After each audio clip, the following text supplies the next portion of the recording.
20-30 ఏళ్ళు వయసు వచ్చాక కూడా అర్థం పర్థం లేకుండా అలుగుతూ ప్రతిదానికి ఫీల్ అవుతూ మాటకు ముందే ముడుచుకునే వాళ్ళందరికీ ఒక పెద్ద దండం. అదేమంటే నేను కొంచెం సెన్సిటివ్ అంటారు. నిజంగా ఆ మాట అంటానికి సిగ్గుండాలి. మనిషి అయి పుట్టక పుట్టి కాడెద్దు పెరిగినట్టు పెరిగి ఇంకా సెన్సిటివ్ అంటావేంటి? స్ట్రాంగ్ గా ఉండాలి. కానీ నువ్వు ఎప్పుడైతే సెన్సిటివ్ ఫీల్ అవుతావు అని జనానికి తెలిసిందో ఈ చుట్టూ ఉన్న జనం నిన్ను బొమ్మని చేసి ఒక ఆట ఆడేసుకుంటారు.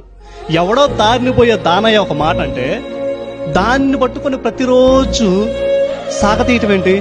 నీకు నచ్చకపోతే తిరిగి అనేసేయి, లేదంటే వాడి విఘ్నతకు వదిలేసేయి. అంతేగాని దాన్నే పట్టుకొని సాగదీస్తే ఒక చైల్డిష్ బిహేవియర్ లాగా ఉంటది. నిజంగా చెప్తున్నా, అప్పులోడైనా ఆనందంగా ఉంటాడేమో కానీ నిరాశవాది ప్రతిదానికి ఫీల్ అయ్యే వాళ్ళు ఈ జన్మకి హ్యాపీగా ఉండలేరు.